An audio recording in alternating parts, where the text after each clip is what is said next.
has just been very helpful. For years, Ivy struggled with a garden there because we have a garden but we just struggle finding the right person to really help make it go and then to make it a learning garden. And she has really done an excellent job with that and gotten some community volunteers. We got a grant through every year. Hy-Vee has 4 products they sell that are one-step products. There's some potatoes, a paper towel, and a shred of wheat and something else. And the proceeds from that go to fund scholarships for the different stores to have these gardens. So without further ado, Faith Reeves.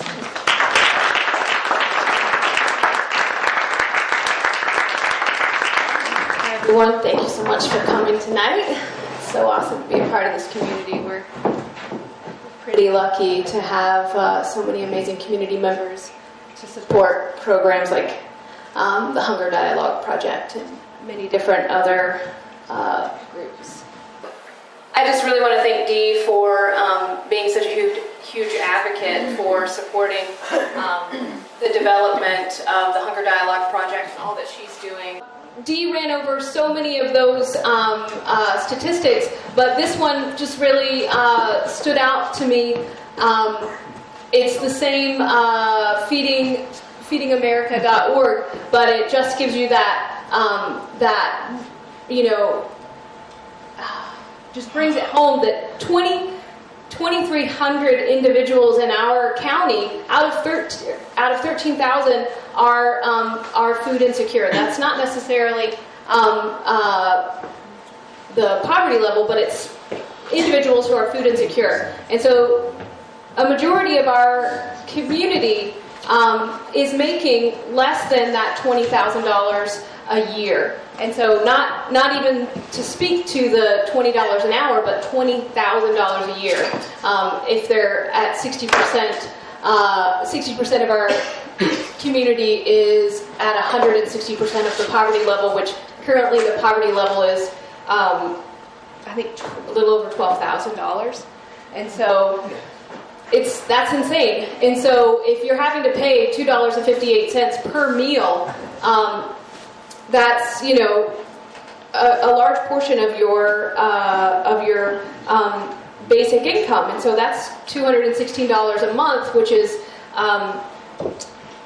a lot when you're making less than $20,000 a year. And that's for a standard American diet. And so here's a couple more slides just as reference. That's Iowa in general, and then the U.S. And so we're pretty elevated compared to Iowa in general. And so what I really wanted to focus on was community food security. And I don't know if, just to give you a little bit about myself, I work for the Sky Factory. I'm the farm manager at the Sky Factory, and I've been there for 7 years. We have a really unique situation going on there where we have a business-supported agriculture model.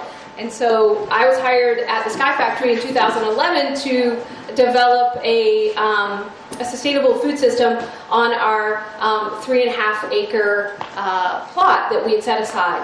And so that's umbrellaed under our nonprofit, which is the Sustainability Research Institute, which has, since 2008, worked on developing methods and supporting healthy food systems.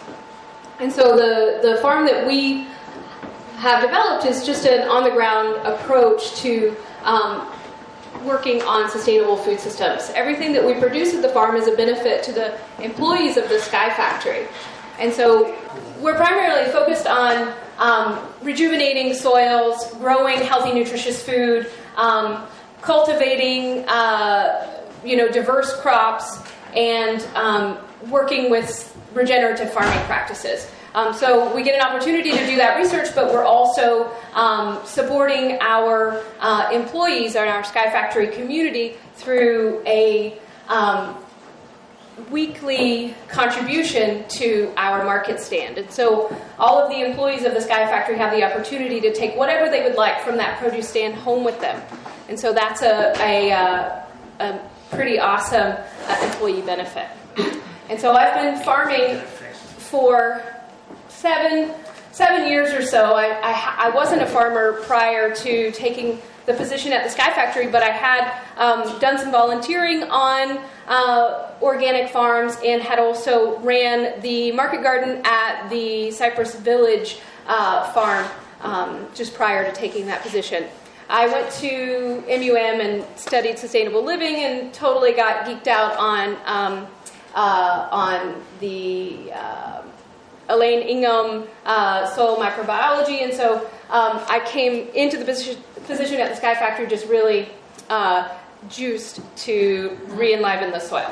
And so my primary focus is on growing food. I just love to grow food. I love to support people in their activities around growing food and educating individuals on how to grow nutritious food. So that's kind of my wheelhouse, and so I really wanted to focus on community food security, and I thought this was a beautiful definition of what community food security is.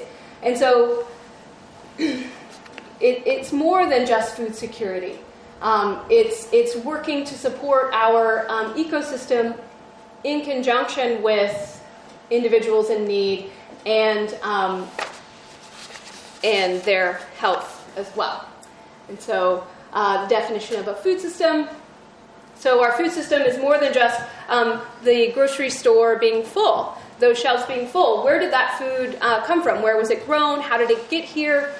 Who were the farmers? Who processed that food? And now that it's on your table, what impacts will it have from there? And so a food system is a pretty complex thing to map out. So what's a food shed? It's basically, an extension of a food system, but we just want to know, where's all of our food coming from, and where is it grown, and that watershed effect. How is the food coming to our tables? And food sovereignty, that's something that I feel really strongly about as well. I believe our community has an opportunity right now to determine what our food system is going to look like and what approach we want to take to developing a healthy food system. So those are questions we need to ask ourselves.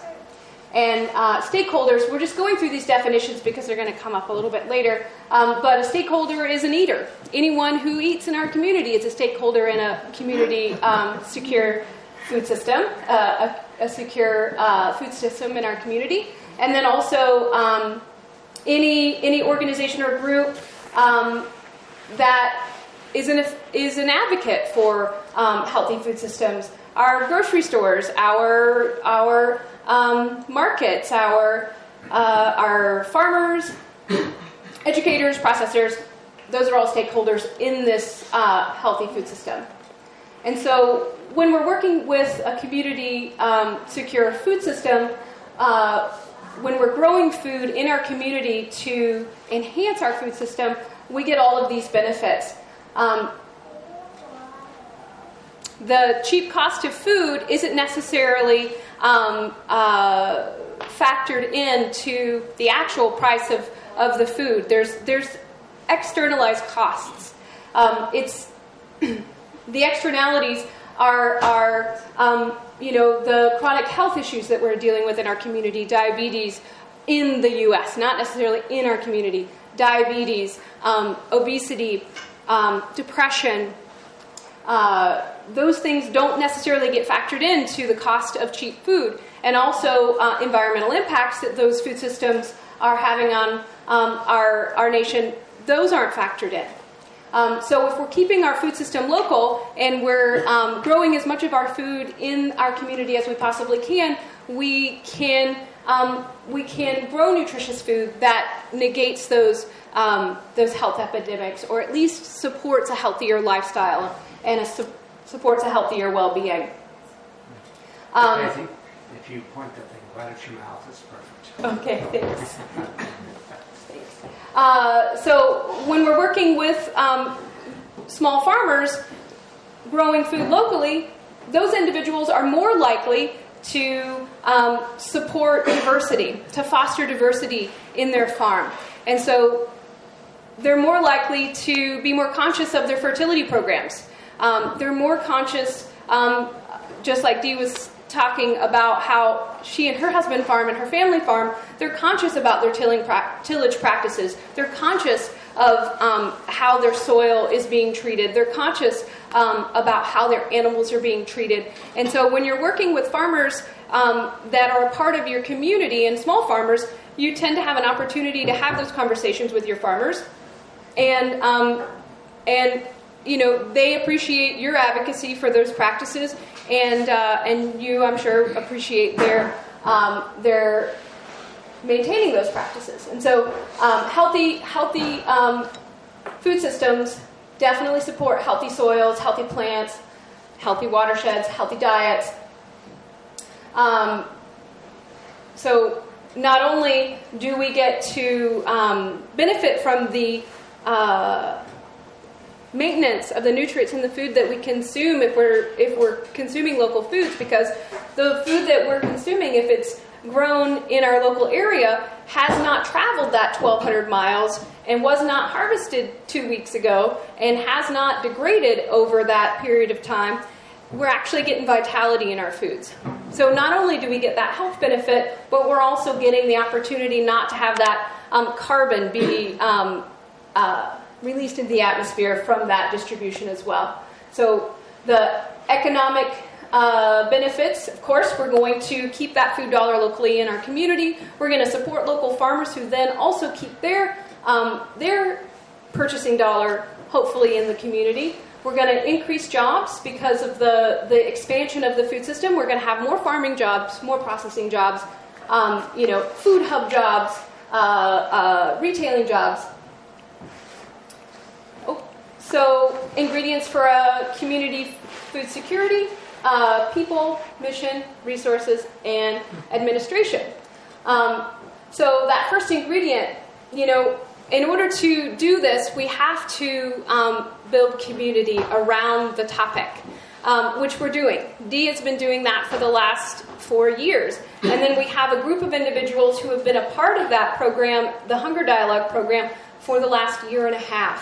And then there are other, and I'll show you a list of some of the other healthy food system advocates in our community that have been really fostering that idea. Our Buy Fresh, Buy Local, our Hometown Harvest.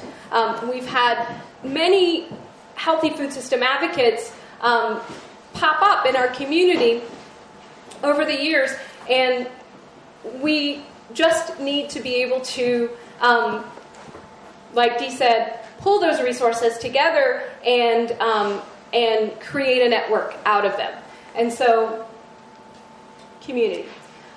We need to do things like we're doing tonight. Getting together and having discussions around food security, identifying those stakeholders. Who wants to be a part of the discussion? Who are our community members in need?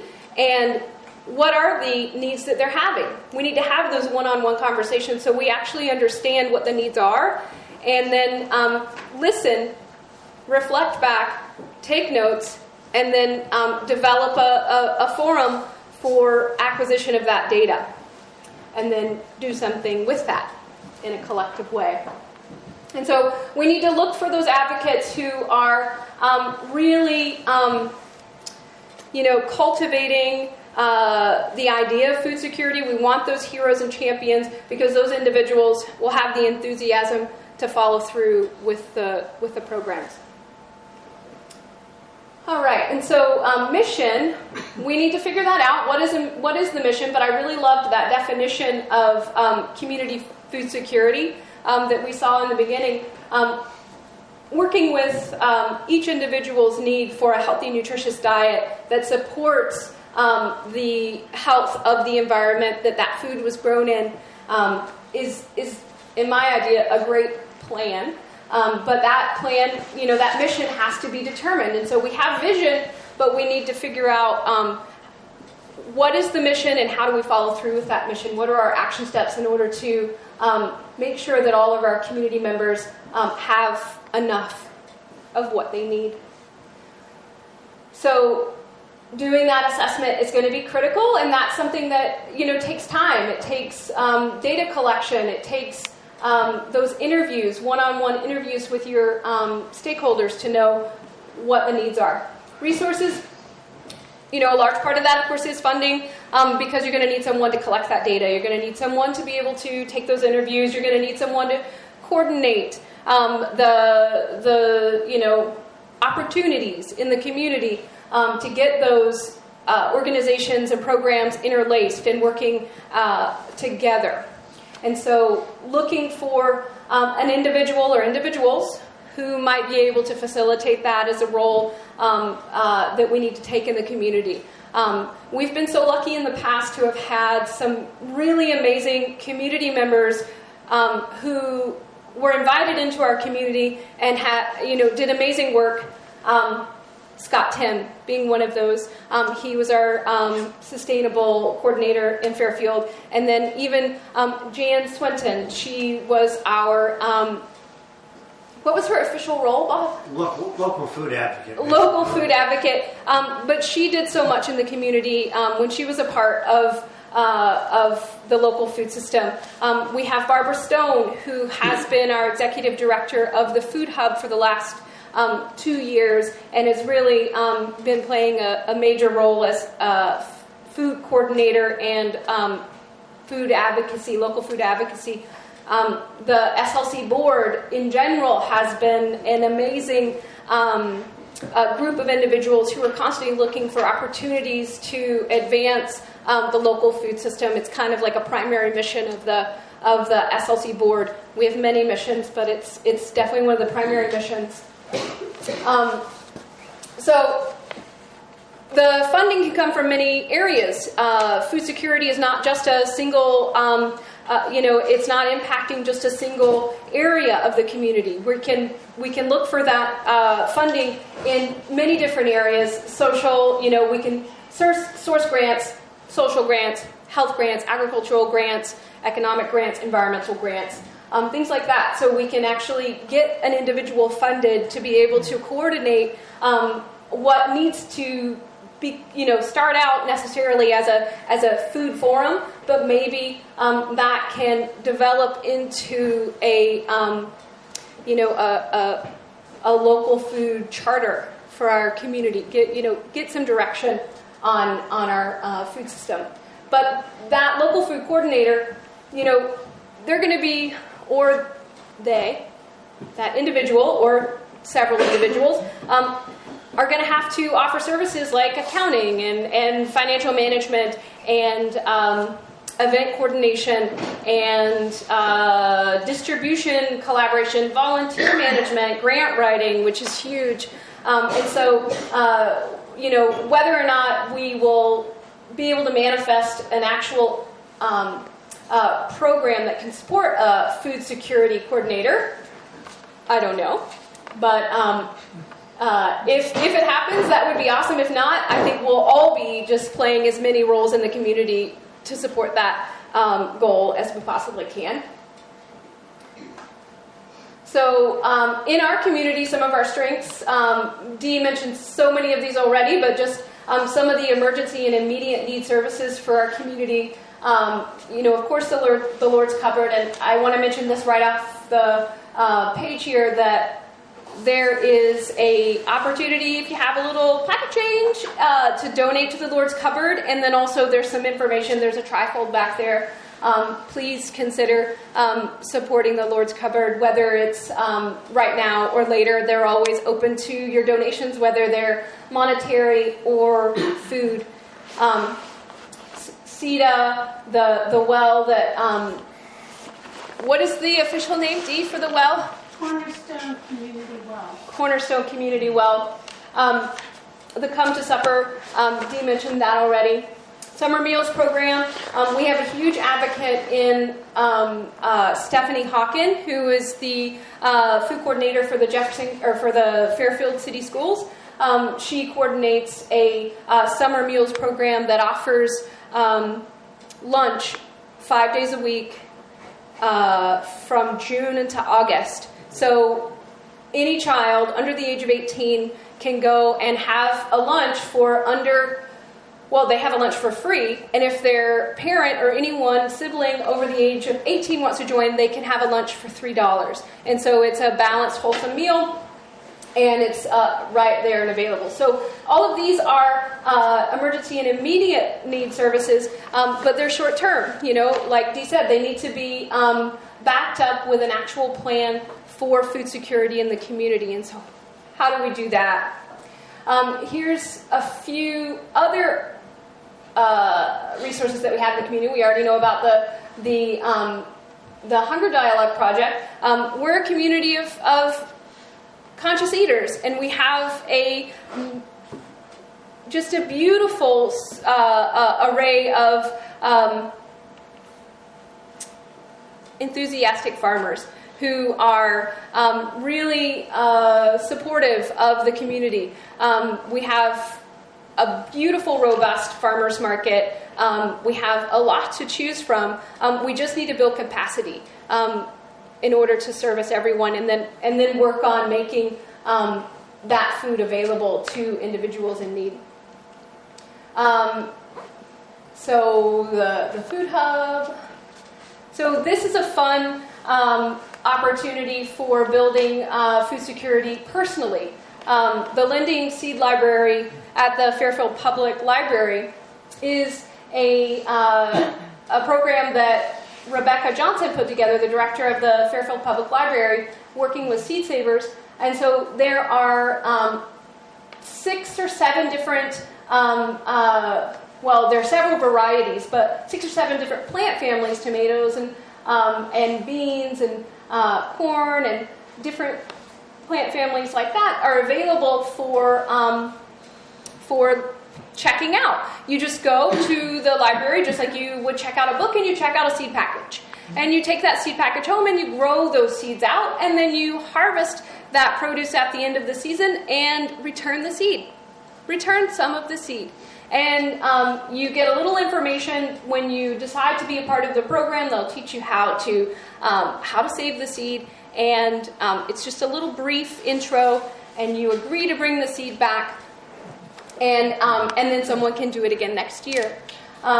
So that's wonderful. But if you're not feeling like you want that much structure, which is not much structure at all, get involved with a seed swap. In the beginning of the season, in April, there's generally a seed swap at the farmers market, and there's an opportunity here. There's a wide open opportunity for developing your own seed swap, or just give your seeds away. If you're like me and you have thousands upon thousands of seeds, it would do me good to give my seeds away. I have so many.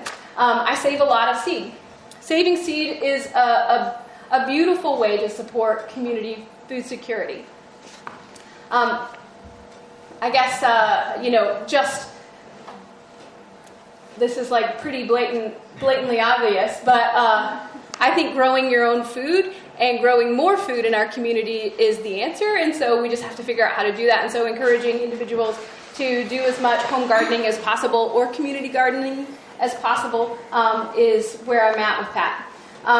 So the little free pantry, this is right next to the Golden Dome Market on campus. It's to the, it's to the south, or on the left side. And this was a project that Barbara Hayes put together.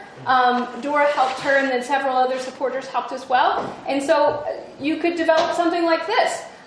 There are, this is her project page, her description and instructions on how to develop or how to build one of these, and then how to manage it is all there. And so basically there's no barrier there. An individual can just go take what they need, and then they can replace it when they're able. There are some recommendations for how to utilize that. You don't want to put glass containers in the winter in there because you're going to have some messes. But as long as it's a non-perishable item and it makes sense to put it in there, please do. You don't have to be a taker in order to provide, so just go and fill it up. And that means that anyone who is passing by that area who has a need at the moment can take from that without having, there's no stigma there. I'm sorry, you say it's right outside the Golden Dome Market? Yeah, it's just on the left side of the Golden Dome Market. You know, it's pretty close. Okay. So the Youth Summer Garden Club at Hy-Vee, we're really blessed to have so many amazing supporters in our community. So Hy-Vee was just really beautiful, gung-ho about letting us take the fallow garden and turn it into a learning garden for the season. And that, you know, I know has so much to do with Dee, but I definitely want to thank Kay as well, because her support and openness really made it possible as well. But what we did is we took that, you know, the idea came out of the Hunger Dialogue meetings. We broke up into committees, and the committee that I felt really strongly about was the education. And so I really wanted to see what we could do in one season with kids, you know, taking seed to plate, and then from plate to compost. And so what we did is we started last fall in 2016. We took the garden, which was fallow, and we prepared the beds. We mineralized the soil, and we did some other bed preparation. And then we started the beds back up in April. We had an opportunity to receive seeds from the lending library as well, from Rebecca Johnson. We took those seeds and started all of our own starts. We worked with the after-school program at Pence, which is grades 2 through 5. And then, you know, as the summer progressed in, we were working with any child that wanted to participate, grades 2 through 6. And so we were able to start seeds with the children. We were able to transplant those starts into the garden with the children. We talked about, you know, how to maintain your garden, how to care for your plants. We built a bug hotel. We built compost piles. But the best part is that we harvested that food, which the gardens were set up in themed garden beds. And so we had a taco garden, we had a pizza garden, we had a soup garden. We took those harvests, and we went right into the kitchen to the club room at Hy-Vee, and we were able to cook a meal with the children. And so not just one meal, we made salsa verde, and cucumber lime juice the first time, because it was really early in the season. And then we did pasta. We made our own pesto and fresh marinara. Hy-Vee offered the support of Chef Noah, and Chef Noah came in and cooked with the children.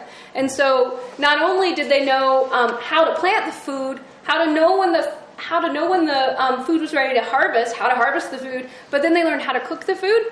And so many of the kids that we were working with hadn't necessarily had much experience with a diversified whole food diet.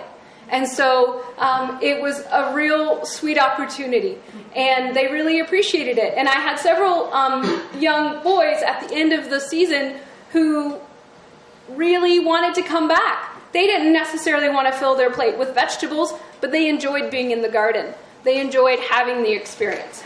And so it was a beautiful opportunity, and I recommend getting involved. If you know, when the season springs up again, please consider helping, volunteering, being a part of it. It's a lot of fun.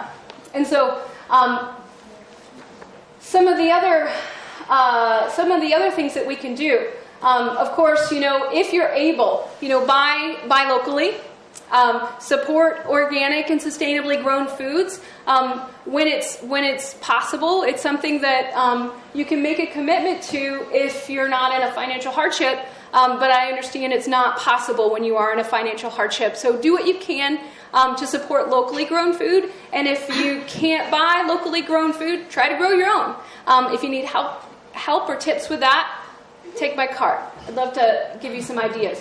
Join a CSA if it's in your realm. Join a community garden. I hear whispers that we might be able to start up a community garden at the Heritage Park. So if you're interested in growing a row for the Lord's cupboard, and so that's an opportunity where you can, at your house, grow an extra row, or make sure you grow extra so that you can take it to the Lord's cupboard to donate, or you can ask your local farmer who you have a good relationship with if they would consider growing a row and taking it to the Lord's cupboard to have fresh produce available. If you do donate produce to the Lord's cupboard, they make a note of your donation, and then you can write that off at the end of the year if you would like to do that. And also, there's no barrier there either. So if you're growing food and you're worried about food handling practices or something of that sort, there's a Good Samaritan Act that came through in 1996 that really just takes that stress off of any individual who is donating food. And so it's not something that you have to worry about if you're a farmer. You can just donate the food that you have. So we have a beautiful pair of grocery stores, Hy-Vee and Everybody's, who do support locally grown food, but they could do more. So encourage them to do more. Same with our restaurants. We have a wonderful set of restaurants. They potentially could buy more local food. Ask them to. It's not outside of your right to have it. And so the more we support our local farmers, the healthier and larger and more robust our food system becomes. And so let's find out as many ways as we possibly can. Ask your schools. We already have a beautiful teaching garden at the Maharshi School, but we need one at Pence. We need one at the middle school. We need one at the high school. And so let's talk to our administrators and our teachers about starting those. And I do believe Barbara Stone is on the way with that. Some other ideas? So, of course, sharing knowledge. So seed saving, cooking, food preserving, foraging. That's community food security. There are some beautiful things to forage here in Iowa. And so consider it, wild asparagus, mushrooms, more than morels. There are some opportunities out there. Hunting and fishing. It's not outside of our realm here. We do have opportunities there too. And so if you are a skilled individual, consider teaching. Consider sharing that knowledge. Work with our community seniors. It's not just the youth and the adult individuals who are food insecure. Many of those food insecure individuals are our seniors. And so find out what their needs are. Let's see what we can do to satiate those needs. But let's also respect them and inquire about their experiences. So having them tell stories about what their story is around food. How about their growing, preserving, and storing food. Community kitchens, community root cellar, the Grow a Row project. Consider volunteering at a local farm and see if they wouldn't do a work share. It's not outside of the question. That's an opportunity to get food on your plate and then support them in their work, take some of the stress off your farmer. So these ideas are on a sign-up sheet in the back if you're at all interested in being a part of anything like, growing a row for the Lord's cupboard or joining a community garden. There's a sign-up sheet back there, so I'd love to have you just jot your name and your email down so that we could develop some sort of community around that. So much of the information that I gleaned from this document here. It's a Canadian document. Some of the references are not going to be useful for us, but so many of them are.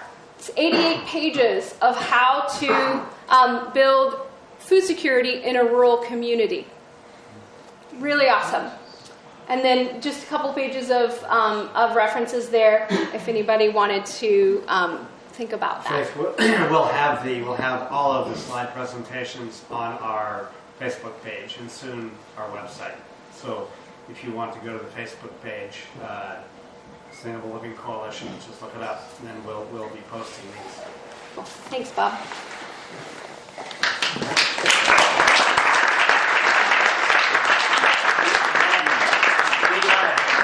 Dee, do you want to come up and Faith, grab a couple chairs here and let's have some discussion about this. And this does work if you point around your mouth. Okay, we're going to get the. I don't think these are our new mics. I think we've got all new equipment coming, so we're going to be all teched up here shortly. So, questions, comments, ideas? I have some. One thing that pops up in my mind is that I've actually used the Lord's Cupboard, of course, and what I find out is that they don't understand that a family needs more than one chicken breast to consume for a week per person. And so what I've actually told them is, why haven't we made a prepackaged meal? Why haven't we talked about, taking the amount of chicken or donations from Hy-Vee and from Walmart and utilizing them in a soup kind of situation where it's frozen, where it's a set amount per person, because that way the food is easily distributed versus one little chicken breast and a loaf of bread, which is what the normal people are receiving at the moment. That's not going to give them the nutrition they need. It's giving them something in their stomach, but it's saving them maybe $5, to consume one meal. And so over time that's helpful, but again, it's not addressing the need that is there, because I've seen there's not one time when I drive past the Lord's Cupboard when there's not cars in the parking lot. So there's an excessive amount of need. Wow. And then whenever it comes time to get food stamps for a family, a mother and a child, get $250 for a month. And that's not a month as in 30 days, that's a month in a period of time. So that means the last 2 weeks of every month and the first week of the following month, that family doesn't have food. So that's 3 weeks that they can count on making $250 last for up to 5 weeks because of that rollover period of what day your last name gives you the food stamps. So if you don't get it till the 7th, you have to make it till the next 7th. And according to how many days are in that month is how far you got to stretch that budget. Yeah. And so that significantly limits how much nutrition a person gets, because at the end of the month, you look at your food stamps and you have $50 to last you 3 weeks. So you're trying to decide between Dollar Tree and Top Ramen, because that's really what's going to end up feeding you. But that's not going to be any kind of nutrition. And you can go, for the average poverty-stricken consumer, they think, oh, I go to McDonald's, I spend $1 on that food. That's only I have to spend $1. But in reality, the amount of dollars that I'm going to have to spend at McDonald's versus a head of cabbage, being able to chop that up and make myself some soup, is completely nutritionally opposite. Yeah. So Totally. we have to understand and educate the people of this county, because there's tons of farms. How do we not have enough food? There's 1,000 conscious consumers. How do we not have food? There's all these different programs we're throwing out as a community, but there is still not enough food. And the people of poverty level seem to have a very, very big problem, because they feel like they are outcast in the society. So even to come ask for help, even to show up to the Lord's Cupboard even, or to the mobile food banks, or you didn't list on that, the Abundance Mercy Church. sometimes they also assist. And, so I'm thinking prepackaged meals. I'm thinking, maybe as we're the Bible Belt, why aren't we utilizing people from church? Why aren't they donating their time on Sundays? And we could have the church service till noon or whatever, and then have a handle for the lunch service, because there's a lot of people that can donate a few hours of time and make some soup and help feed this community. Because there's no reason we should have 10,000 people that are absolutely conscious and meditating 99% of the time and not have some people make some soup.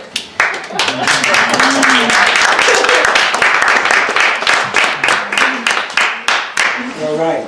Thank you so much. Those are amazing ideas. And I'm correct. yeah, and correct. Very correct. I'll make notes.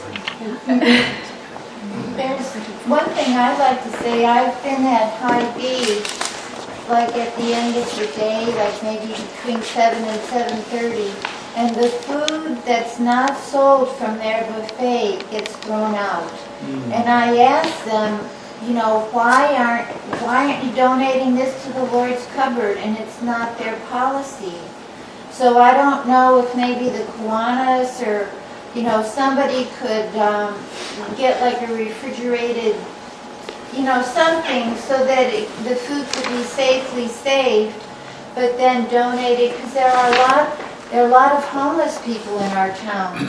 I've asked the same question, and Point it right at your mouth. Sydney. okay, I've asked the same question, and yes, that's the answer. It's more of a corporate, decision policy. Yeah. One of the things that we have looked at, and I can tell you, Hy-Vee works very hard and is very conscious about minimizing waste, and what they do Yeah. is they compost. So there are some orange bins in the back of the store where some of the food waste goes, and it goes to a place up in Cedar Rapids. It's made into compost bricks, and it's able to be used, and I think it's sold in the garden centers then as compost. So they're doing something. But maybe if we could just it just seems like so wasteful for people to be hungry Right. and throw. One of the things that the Hunger Dialogue has talked about, and there's so much need, it's like, where do we start? So we've got a couple projects. It's food rescue. And what would that look like? I know Des Moines, Scott County, and Iowa City have programs. They're much larger communities, but what has worked is they all have a homeless shelter or a place they can take food. What they do in Des Moines is they've developed an app, so if there's an event, like at the Iowa Event Center or somewhere, they say, hey, we have 20 left box meals, that somehow it goes on the app, and I don't know all the details, but people are able to go somewhere and pick that up. So there's some models out there, and again, if somebody's passionate about that, we can surely, in this community, figure out. I know there's been some preliminary work done with some of the restaurants to see need. Mark, you might want to, I know you were on a committee with that, speak to that a little. So there's a lot to do, and you can't do it all at once, but we've got to start somewhere, basically. Barbara, did you have some? I was going to bring up this app to the Eat Greater Des Moines is the Yes. name of the project in Des Moines, and they have an amazing food recovery program going on there. I've been to several of the meetings, and basically, let's say, use MEM or Hy-Vee as an example. The MEM administration has approached me and said that we have these full trays untouched. They can be given away and fed to people. So if we simply had a location of where the food could be dropped, the app is say in my phone or Face phone or somebody's phone, and then we just connect, and that person basically takes the food and drops it off at that location. So one of us on our phone becomes kind of the center of communication, and then we just connect the source of the food that can be donated to the actual location where it can be distributed to the people that have need. And then I guess probably to take the app a little further, possibly it would go to the Lord's cupboard so that maybe Laura can send out a message. So we have to do a little bit of coordination. But I think if we could, first of all, find out how much food is being wasted, then we can determine is it worth it. You know, a lot of the food waste is, there's a real good documented paper that the Academy of Nutrition and Dietetics has done on food waste. And actually 30 to 40% is wasted, but a lot of it is at home. People think it's the restaurants, they think it's the grocery stores, but it's people who buy too much and then they end up going out to eat, and by the end of the week, there's that brown lettuce in the back of the fridge. And so as consumers, we need to educate ourselves, all of us, on that part also. And the other piece of that is misfits. There are a misfit program. I know we had some pineapples in the store this week that were misfits, and they don't look as pretty. If you saw them, they're smaller, but they're cheaper, and they taste the same. I haven't tasted them, but I know the bananas do, because we do have a less expensive banana with the same concept. They don't meet the criteria for like the name brand bananas, but they're smaller, or they might be a regular size, but they're the same basic content inside. And just to expand on this point with the app, we can set this up with the farmers market farmers. So at the end of market on Wednesday and Saturday during the growing season, they could put in their app, I have X amount of, salad greens or, whatever it might be, and it'll be dropped at this location. They could drop it on their way after they break down their stand. So as long as we have refrigeration and site that can be picked up, I think we could add that. And then gleaning from farmers in general, maybe even those farmers that don't go to the farmers market. So I'm happy to look into that and look on it. Yeah.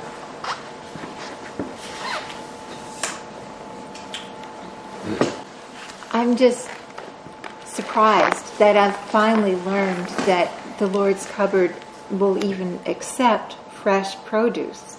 I'd never gotten that idea. I've seen the places for donating, and it looked like it was just canned things going into there.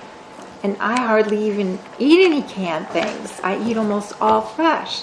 So I didn't know that we could support them that way. Right, and one of the challenges I know they have is a lot of people don't know how to prepare the items. So since they have moved to their new facility, I know that's on their list, is to really help people learn how to do that. And I've talked with some of the volunteers, and I know that they all try to help give people ideas on how to prepare. The 100 Dialogue tour at the Lord's Cupboard about a year ago. It was in February, I believe. And one of the things I learned is sometimes they'll have farmers that'll donate, like, if they have to butcher a calf or something, or a cow, but it's intermittent. It's not like they have this stuff all the time, but they do get donations of a wide variety of things. Mm-hmm. They have a really nice large walk-in freezer, and so they're available to take frozen goods. And then they will take any fresh items, 1 to 4, you just come in and bring them straight out of the garden, or excess from your, grocery store purchase, and it goes fast. And so it's a real big support if we could do more of that. And then gleaning in general, we have a community orchard that is very close to coming of age, not maturity, but it should be starting to produce. And so that's a project that Scott Tim spearheaded, but it's an opportunity in the community it's more of a walk-by glean. I think it's not necessarily designed to be a bushel harvest experience quite yet, but it's definitely a walk-by glean, what you can carry. And then, we just need to have deeper conversations about how to manage that and make it more accessible to the community, whether it's through value-added product creation, and then maybe that could be brought into the food pantry. There's plenty of room for expansion, as we're hearing in that emergency, immediate food need area. And so if anyone has it in their heart and is passionate about potentially starting a soup kitchen, it sounds like we are in desperate need of that. There are so many opportunities to pull this together.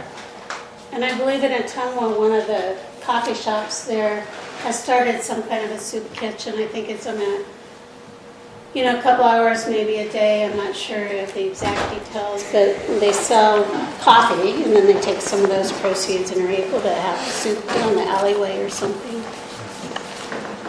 I have a suggestion. A lot of times when I'm at the store, I'm thinking, I wish I could just buy some extra and take it to the Lord's cupboard, but I don't know when they're open and all that.